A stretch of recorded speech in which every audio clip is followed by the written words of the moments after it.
you can let that bother you, or you can not let that bother you, and you can open a brewery because they're probably not going to open a brewery. My name is Courtney Servaes. I am the owner and head brewer at Servaes Brewing Company in Shawnee, Kansas.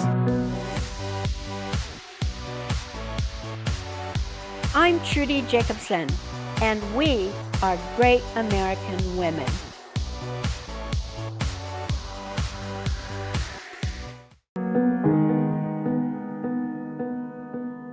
So I graduated from college in 2009. I didn't know anyone. I didn't have kind of much to do in my spare time. And so I had a friend that was like, hey, you should come to this meeting. We drink a lot of beer and we learn about beer. And I thought it sounded, I wasn't so sure. It was at a church and I was like, okay. So I went, and it was a really cool experience with just like a lot of people talking about their hobby of beer, asking questions, teaching each other. And so I kind of got sucked into that, like the craft of it. And so I started brewing, started like drinking a lot of beer, learning a lot about beer. Over time, I decided I wanted to open a brewery. And so like 10 years after that, I finally opened Servaes Brewing. We're getting ready to celebrate our 5 years next year. So that's kind of exciting. And we've grown. This side wasn't here when we opened. My beer used to be horrible, as anyone that ever brews. When they start brewing, they're usually like a bucket and a bathtub, usually, to like catch all of the disaster that comes from fermentation. We started in my bathroom, in a bathtub, in a bucket, and now we're actually brewing in stainless steel and people are paying for it. So the evolution has been a lot. I didn't know a lot about beer when I first went to the club that I went to. Is called the Lawrence Brewers Guild. It's in Lawrence. I didn't know a lot about beer. I hadn't drank a lot of beer. It wasn't really my like drink of choice. So I started kind of just brewing and drinking very basic styles of beer. Nothing too, I don't know, interesting. I would say now there's very little that I will not put in a beer. I've put cookies. I've put buttercream frosting. I've put Gatorade in a beer. Like there's very little that we put pickles, we put anything you can think of, I will put in a beer. To some, I mean, within reason. Definitely gone from me being like a very conservative brewer and trying to figure out like the basics of brewing to like, what can I do that's interesting? What can I do that I haven't done before? We have a lot of events that we do throughout the year that are themed. So a couple weeks ago we had a pickle party, and so we did 4 beers that were pickle related. They had dill, or one of them was like a lager that had pickle juice. We're getting ready to have a vendor in that does like kind of these huge cookies, and so we're gonna do 2 cookie beers. We kind of try to do some interesting things. There are a lot, but the one that I think stands out the most was the first time I ever used mint. I was trying to do like a peppermint beer. I remember that I messaged our taproom manager and I said that you could drink it and you wouldn't need to brush your teeth that day. Like, nope. It was so minty. But you don't know really until you like try to use, like when you're using like an unusual ingredient, sometimes you cannot taste it. Like you have to use so much of something to make it actually taste like that. And other times you don't need very much. And in the case of mint, you do not need very much. Right now on tap, we have a beer that has buttercream frosting in it. And I would not typically want to use buttercream because of the oil that is in butter. But a friend of mine is super into sweets, and she was like, you need to add her buttercream frosting to one of your beers. And I was like, okay, we'll do it on a small scale. And so we did it, and it tasted just like buttercream frosting, like delicious buttercream frosting cake, like so good. I was shocked. And so when we did this version of that beer, I was like, okay, I'll make a big batch this year. So bring me so she brought in these Ziploc gallon zips of buttercream frosting. It looked like I was a drug dealer sitting in here with all of this buttercream frosting in these bags, but it was fun and it tastes really good, so. Hey everybody, it's Trudy Jacobson. Thank you for watching Great American Women. And thank you to the great ladies who have participated in this series. Now I'll let you get back to the show. We do a lot of charity-related events here. It's kind of important to, I think, our identity as a brewery. When we opened, I wanted to do more than just own a business. We chose Shawnee because my kids we live in Shawnee, and so I wanted to work and also help the community that we lived in. Throughout the year, we do tons of different beers for a cause. Like right now, the buttercream frosting one is for a friend of mine that's gonna go I think he's going to the New York Marathon this year. It was Boston Marathon last year, but he's running for a women's organization. So we try to choose. We can't pick everyone that wants help or wants us to donate to their cause, but I try throughout the year to choose certain ones. So we definitely have like a set. In October, we always do like one for domestic violence. Like there's certain causes that we always will do a beer for. And then throughout the year, I try to do kind of smaller fundraisers for local charities or things like that. And it's super important. I think we just passed the $10,000 donation mark. Like when I think about that, I'm like, wow, like we raised that much money for the various organizations. That just seems cool because we didn't really do anything other than serve beer and somebody bought it. It's kind of exciting to be able to help contribute in that way. So when I got into beer, I remember I went to a meeting for the Lawrence Brewers Guild, and there were almost, I would say the majority of people there were men. They were very nice men. They were welcoming of me despite not being a man. And I remember thinking, someday I am going to speak at this meeting. Like I'm gonna stand up here and these men are going to listen to me and think I know something. Like they're gonna learn something from me. And my wife was like, yeah, like let's just learn something about beer first. So I eventually became the vice president of that club before I opened the brewery.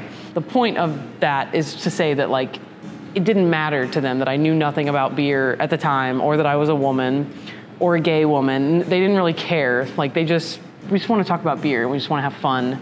And that was kind of, I think that club in general and their like mantra of life was kind of what I wanted to bring here. We have bartenders that believe all kinds of different things. They're on different spectrums of life, and everyone gets along just fine.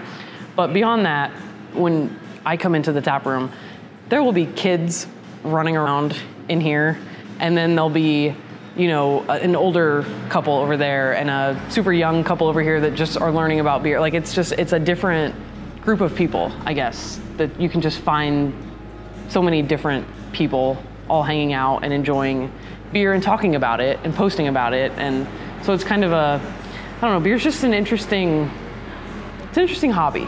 When I went to open the brewery, I didn't know anything about owning a business. I had been in academia for my entire life, and I was spending so much time going to events that were beer related, taking my beer places, that my wife basically was like, you have to try to figure out if we can do this or if this is a hobby, because we need to make it a hobby if it's a hobby and not spend so much money on it. So I started to try to find a bank to give us money, and I thought it would be like buying a house. They give you a lot more money than what you probably should be able to get for a house. So I went to like 10 different banks, and they all basically were like, no, like there is no way that this is gonna work. No, someone actually told me like, you need a lot more people. Like you can't do this on your own. But I kept trying, and I finally found a bank and a woman banker that gave me a chance. She didn't give me nearly as much money as I needed, but that was the biggest hurdle, was just finding someone that believed in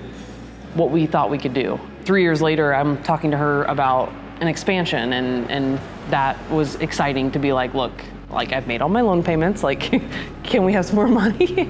That was exciting, and that was the initial hurdle that I faced. After that was kind of the woman. Everyone wanted to talk to me about being a woman because I was the first female head brewer and owner in the state of Kansas, and so everyone wanted to talk about that, and I just wanted to talk about my beer. I mean, it was nice to be like, yeah, you know, I'm a woman, but at some point, like, I didn't want that to be the only thing that people cared about when it came to us. Like, I wanted us to be also good at beer, not just good at beer and owned by a woman. Somewhere during the pandemic, I remember a friend of mine came in And he was telling me that he went to go pick up beer at another brewery.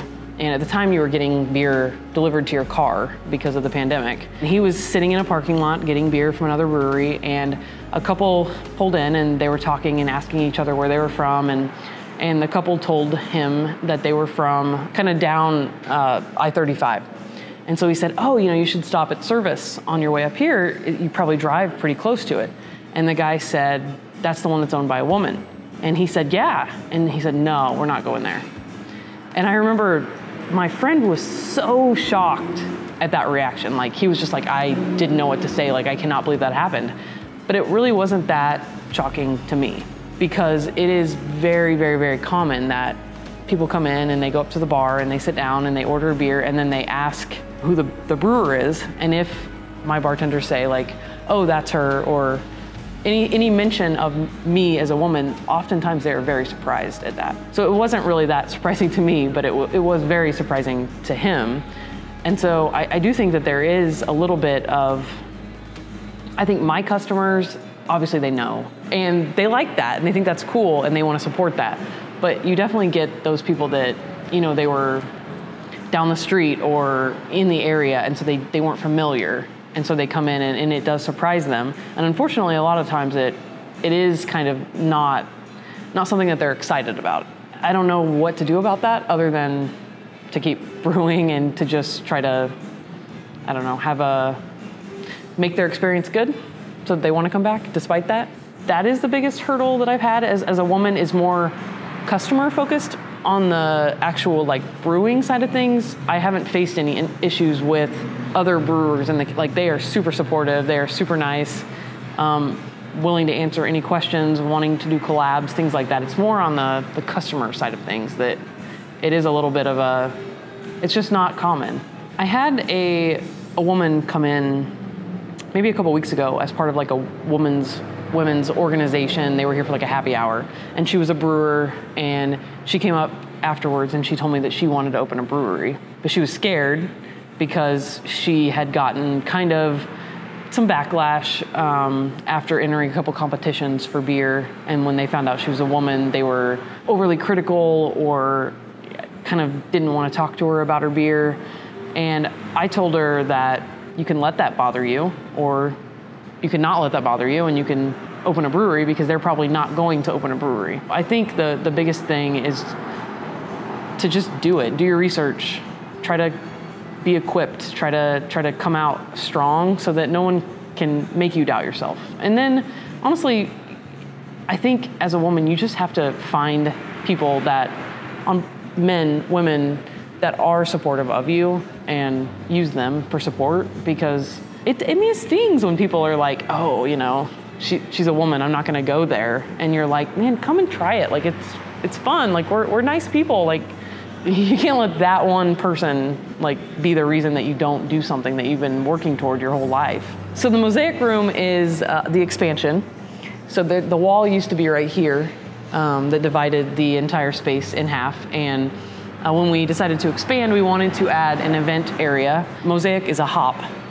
It's one of my favorite hops. And I also really like the kind of color. That mural right there was actually on this wall when we opened, and it is very mosaic-like. And so we moved it over there, and we kind of just decided to carry the mosaic through as kind of the concept of like just the different colors working together to make it look nice. My wife really liked white tones, and not necessarily like the dark that you see a lot in like dark wood and things like that you see in a lot of breweries. We're on Instagram, Facebook, Twitter. I think Facebook is usually where we post like a lot of pictures. Our website always has our beer list. Untapped always has our beer list. My name is Courtney Servaes. I am the owner of Servaes Brewing Company in Shawnee, Kansas, and I'm a great American woman.